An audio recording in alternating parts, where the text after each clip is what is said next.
नमस्कार, आप देख रहे हैं लोगों की बात।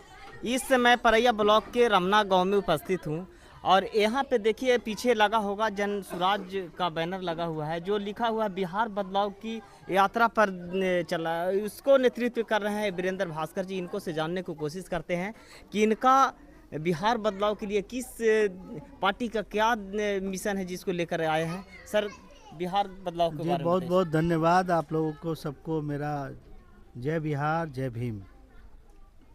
और जन सुराज का ये सभा है। सभा के तहत आज ये हम रमना गांव जो है कपसिया पंचायत और परैया ब्लॉक और विधानसभा के रूप में ये गुरुआ विधानसभा है। गुरुआ विधानसभा के तहत ये जन संवाद चल रहा है, सभा चल रही है।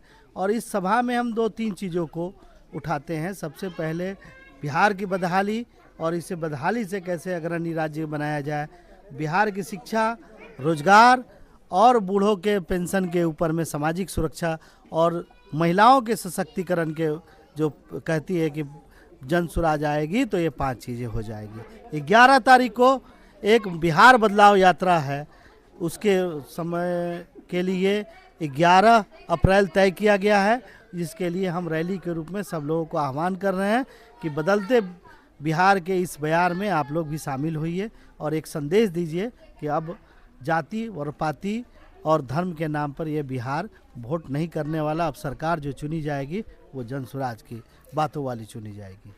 सर, देख रहे हैं कि आपका जो बैनर है इसको में जो फोटो लगाया गया है जन स्वराज के लीडर हैं जो प्रशांत किशोर जी की लगाया गया है, आपका लगाया गया है, लेकिन ऊपर का जो फोटो है उसको में महात्मा गांधी और अंबेडकर साहब के लगाया गया है। लेकिन आज़ादी के समय उस समय जो दोनों का विचार था भिन्न था, लेकिन फिर भी आप लोग दोनों के एक साथ में फोटो लगाए, इसका क्या मतलब है सर? देखिए, कुछ तो रॉन्ग इंटरप्रिटेशन ऑफ डाटा जिसको कहा जाता है, कथनी को गलत तरीके से पेश करना। देखिए, ये तो जान लीजिए कि देश के पक्ष में गांधी जी भी चाहते थे और अंबेडकर साहब भी चाहते थे, दोनों राष्ट्रवादी थे। फ़र्क ये था कि गांधी जी का मानना था कि हम देश को स्वतंत्र करा लेंगे और अछूतों के लिए, जो उस समय अनटचेबल सोसाइटी थी, उसके लिए वो हरिजन आंदोलन चलाए थे। तो वो कहते थे कि एक सामाजिक समस्या है और सामाजिक समस्या को हम सामाजिक तौर पे पूरा कर देंगे और देश को आज़ाद होने के बाद हम ये काम बड़ी तेज़ी से करेंगे। दूसरी तरफ महागाड़ी सम्मेलन चला के अनटचेबल के एक बड़े नेता के रूप में बाबा साहब भीमराव अम्बेडकर आए।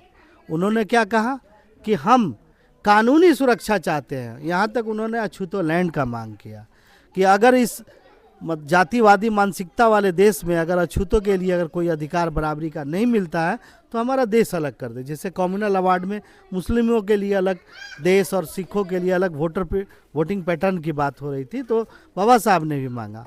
कंट्राडिक्शन इसी का है।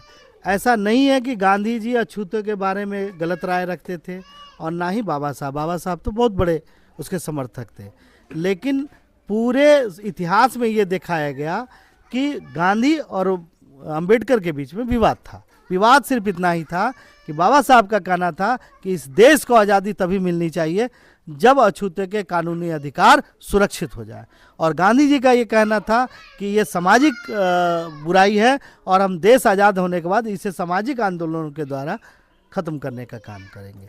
सर, जो गांधी जी जो हरिजन शब्द को जो बोले थे, जो उसके ऊपर कुछ कार्य भी किए थे, उसका तो बाबा साहब बैन कर दिए थे, इसलिए कि ये बताए थे कि एक गाली है। नहीं, ये कहा जा सकता है कि जो उनका नज़रिया था वो ये मानते थे, इसका उल्टा लोग मायने निकाला कि अगर ये हरिजन है तो बाकी लोग क्या है, दुर्जन है।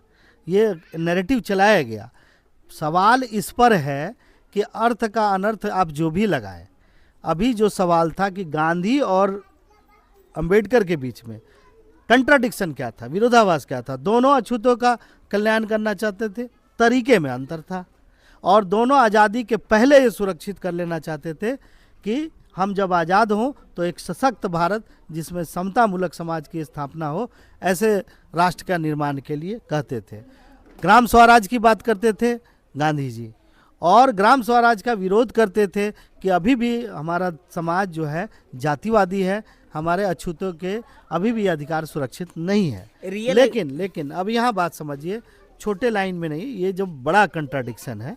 तो मेरा ये कहना है कि जन सुराज समन्वयवादी नीति को, कि इन दोनों की नीतियों को जो देश के विकास के लिए, देश के निर्माण के लिए जरूरी है, सिर्फ अछूतों की बात करके इस देश का निर्माण नहीं करना है, बल्कि सारे लोगों के, जैसे बाबा साहब का संविधान भी कहता है कि सभी लोग कानून के नज़र में बराबर हैं और सभी को समान अधिकार हैं। हाँ, उस संविधान में विशेष प्रावधान किए गए, खास करके शेड्यूल कास्ट जो पहले अछूत कहलाते थे, बाद में उसे नाम बदल के नामकरण किया गया अनुसूचित जाति यानी शेड्यूल्ड कास्ट।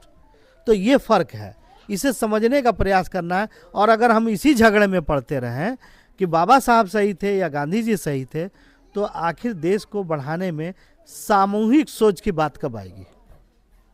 यानी हम फिर बांट रहे हैं अंबेडकर के नाम पर, गांधी के नाम पर। हमें तो समन्वय करना है। सर, आज ग्राम स्वराज के जो बात कर रहे हैं, आज भी देखिए जो पंचायती चुनाव होता है वहाँ पे अभी भी ऐसा है कि लोग, दलित सीट होता है वहाँ पे मुखौटा खड़ा करके लोग, और उसका फायदा लोग उठा रहे हैं। तो ये तो कहीं ना कहीं जो बाबा साहब का जो सोच था कि इससे हमारे समाज को नुकसान होगा, उसका तो नुकसान हो ही रहा है। देखिए, बाबा साहब का ही नहीं, हर प्रगतिशील आदमी का ये सोच होता है कि सही नुमाइंदे चुन के आए। ये अलग बात है कि हमारे हुक्मरानों ने जो इस देश पर शासन किया, दलितों को आज भी शिक्षा से महरूम रखा, उनके अधिकारों को कुचलने का काम किया, उन्हें मनोबल गिराने का काम किया, जिसके कारण आज वो उनके मुखौटे के लेके उनको जाति के नाम पर जितवाने का काम किया जाता है। आज जो जितने भी आप देखते होंगे चुनाव में धन बल का प्रयोग होता है या जाति का नाम का प्रयोग होता है, ये क्यों हुआ? अशिक्षा और अधिकारों से वंचना के कारण। तो जन सुराज ये चाहती है कि समतामूलक समाज के तहत जो सही लोग हों, काबिल लोग हों, सही सोच हो, और सामूहिक प्रयास से बिहार के विकास के लिए सामूहिक प्रयास किया जाए। इसी का नाम जन सुराज है। सर, आपको पार्टी का जो विचार है, जो आर्थिक सहयोग का बहुत सा वादा कर रही है, लेकिन जब तक के शिक्षा में बदलाव नहीं होगा, जब तक के सर बदलाव नहीं हो सकता है, समाज का जो स्थितियां हैं वो नहीं बदल सकती है, तो उस पर शिक्षा पर आपको पार्टी आपका बहुत बहुत धन्यवाद पत्रकार महोदय कि आपने मेरी ही बात कह दी। शिक्षा पे हमारा पहला फोकस है कि शिक्षा वह शेरनी का दूध है जो पिएगा वो दहाड़ेगा, और शिक्षा के बगैर आप विकास के सारे रास्ते कुंजी नहीं खोल सकते हैं। शिक्षा पे विश्वस्तरीय बनाने का काम जन सुराज ने ठाना है। और जहाँ तक आपने कहा कि आर्थिक चीज़ों पे आप ज़्यादा जोर दें, यस, हम ये कहते हैं कि सामाजिक न्याय के नाम पर, जाति पाति के नाम पर आज सारे लोगों को बराबरी का बोलने का अधिकार मिल गया, लेकिन आर्थिक स्थिति क्या है? महादलित आज भी भूमिहीन है, दलित आज भी शिक्षण संस्थानों में पैसे के कारण अच्छे शिक्षण संस्थानों में नहीं पढ़ पा रहे हैं, और आज भी जो है वो कहीं ना कहीं उनको दबाया जाता है, क्योंकि वो धन से निर्बल हैं और बाहुबली से निर्बल हैं, जिसके कारण उनका दुरुपयोग होता है। तो जब तक आर्थिक सशक्तिकरण नहीं होगी, तब तक ना दलित, ना ही शोषित वर्ग आगे बढ़ेगा और ना ही बिहार बढ़ेगा। तो बिहार के बदलाव के लिए शोषित वंचित समाज को आर्थिक रूप से मजबूत करने का काम कर रही है जन सुराज। नमस्कार, आप देख रहे थे जन सुराज के लीडर वीरेंद्र भास्कर जी के। आप इनका विचार को सुने, और विचार को सुनकर आप अगर फेसबुक पर देख रहे हैं तो लाइक कीजिए, कमेंट कीजिए, शेयर कीजिए, फॉलो कीजिए। अगर यूट्यूब पर देख रहे हैं तो सब्सक्राइब कीजिए, लाइक कीजिए, कमेंट कीजिए, और मिलते हैं अगले वीडियो के साथ। नमस्कार, आदाब, सलाम, प्रणाम, और जय भीम, नमो बुद्धाय, जय भीम, जय भारत।